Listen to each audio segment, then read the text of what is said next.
I am Arie Dixon. I am Arie Dixon. I am Arie Dixon. I am Arie Dixon. I'm Arie Dixon. I'm the real Arie Dixon. I'm Arie Dixon, man. I am Arie Dixon. I am Arie Dixon. I am Arie Dixon. I am Arie Dixon. I am Arie Dixon. Dixon. I'm a normal person just like y'all.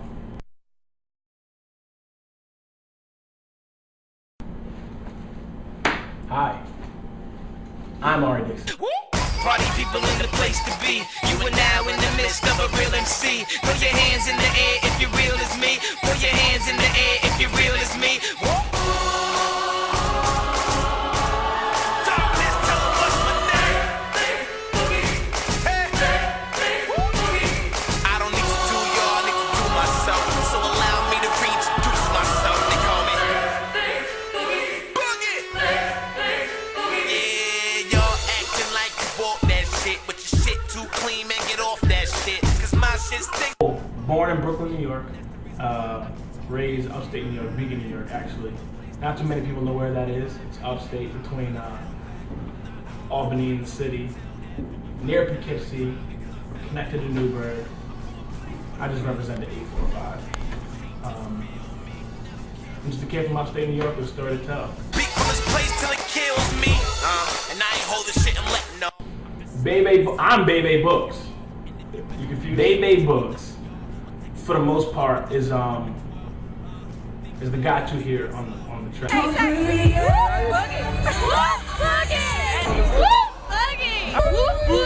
I love it when he says,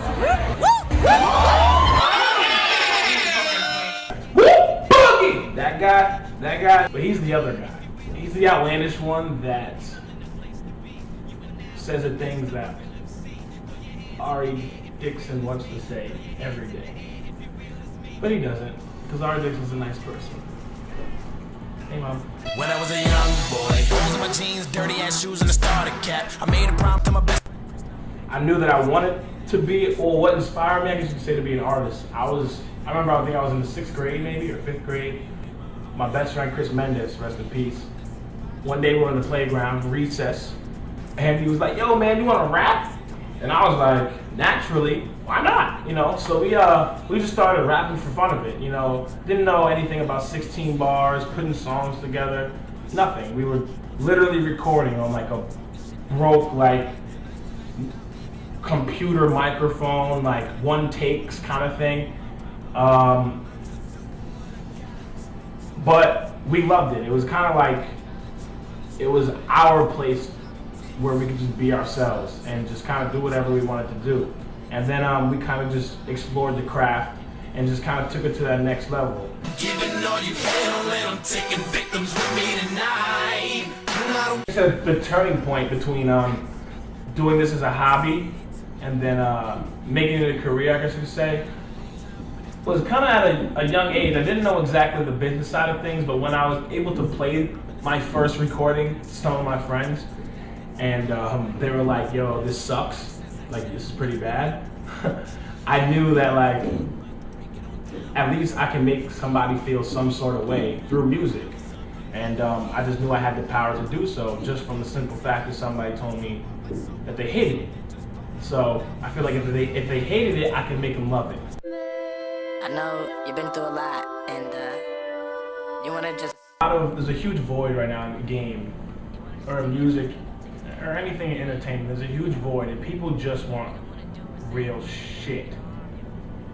Excuse my language, but it's real. People just want real things. Whether it is everyday conversation, whether it's food, whether it's service, down to entertainment. People just want real stuff now. I feel like we've been, for the last few years, we've been fed the Hollywood way of things, but now it's making a whole new cycle where it's kind of like people are attaching themselves to kind of independent grinds and independent artwork, because that's where people are getting like the real stuff, the real art form from. I love hip hop. I love music, I love the culture, I love what it brings to people, I love what it's done to people's lives, I love what it's done to my life. And I'm here to add something to the game. I miss that. And I think that's something that everyone's missing.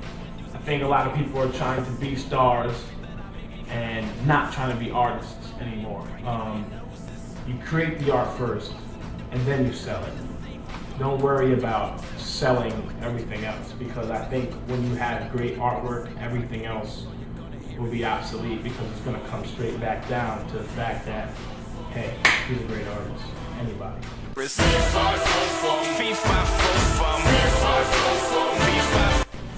Just passion, straight up. It's just kind of just raw passion. And I love my mom. Can't go wrong if you love your mom, and, you know? Yeah.